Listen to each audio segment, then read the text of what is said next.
Je vous le disais en titre, invité de ce journal, le maire de Bordeaux, Nicolas Florian. Bonsoir, merci d'être avec nous. Après de nombreuses années dans l'ombre d'Alain Juppé, ça fait à peu près 100 jours que vous êtes aux commandes, un peu plus de 100 jours que vous êtes aux commandes de la mairie de Bordeaux. Se retrouver en première ligne, c'est ce que vous imaginiez?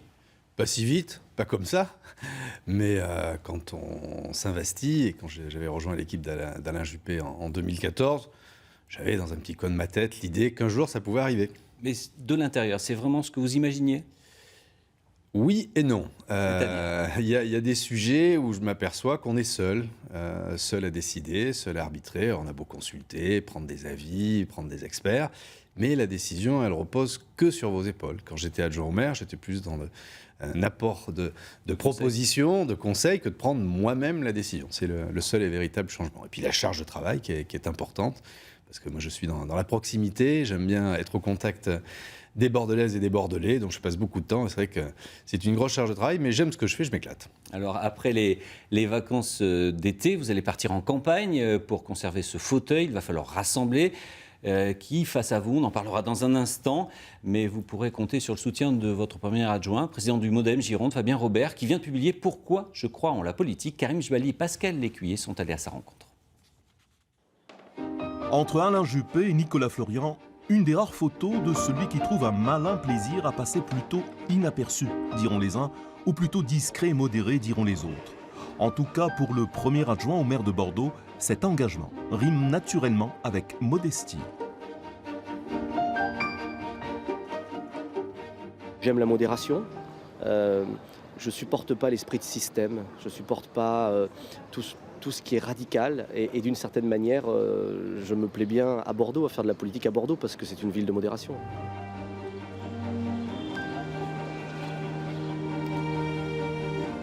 Les histoires d'étiquette politique pour une élection municipale, de mon point de vue, ce n'est pas ce qui est le plus important. Ce qui compte, c'est d'abord le projet, le bilan et les personnes.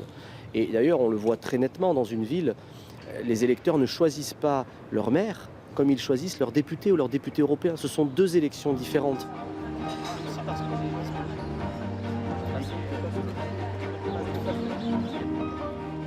Oui, la co-construction doit être beaucoup plus forte. Je pense par exemple, pour ne vous citer qu'un exemple, qu'à Bordeaux, nos concitoyens devraient pouvoir saisir le conseil municipal d'un débat ou d'un sujet. Aujourd'hui, l'ordre du jour du conseil est fait par le maire. Comment demain, nos concitoyens peuvent nous dire, voilà, ce sujet est important, nous vous demandons d'en débattre et de trouver des solutions. Ça nous appartient. Celui qui se fait un honneur de respecter ses engagements et sa fidélité risque malgré tout de se trouver en déséquilibre aux prochaines élections.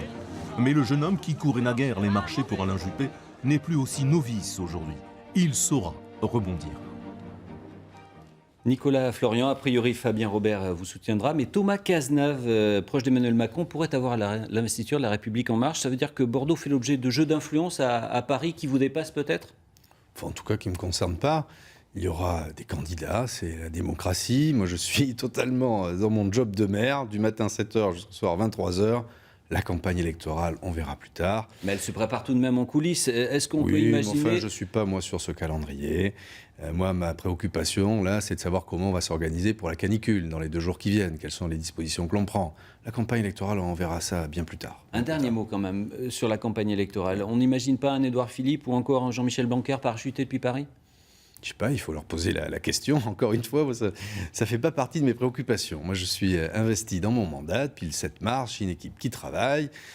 J'ai un contact régulier avec la population. Moi, je suis investi dans mon mandat. Voilà, mon calendrier, c'est... Et de la vie de Bordeaux. Parlons oui. de ces difficultés qu'il y a dans le quartier de Saint-Michel, des tensions. Vous avez rencontré notamment la préfète cet après-midi. Il y a des choses qui vont se mettre en place? Oui, on fera des annonces d'ici quelques jours. On a prévu de se rencontrer. On s'est vu aujourd'hui pour déjà partager un certain nombre d'informations et élaborer une stratégie collective. C'est vrai qu'il y a aujourd'hui une dégradation de la situation dans ce quartier, mais il y en a d'autres en ville. Et moi, je ne veux pas que ça soit banalisé, Madame la préfète non plus. Donc, on a prévu de travailler dans la collégialité, de mener des actions collectives.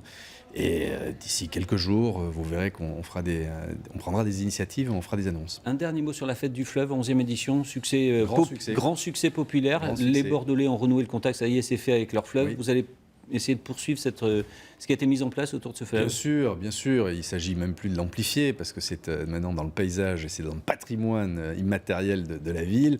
Mais moi, j'ai vu des sourires pendant 2 jours, des éclats dans les yeux, que ce soit des plus jeunes ou des plus matures, des beaux voiliers, de beaux feux d'artifice, des concerts gratuits. Voilà, c'est Bordeaux.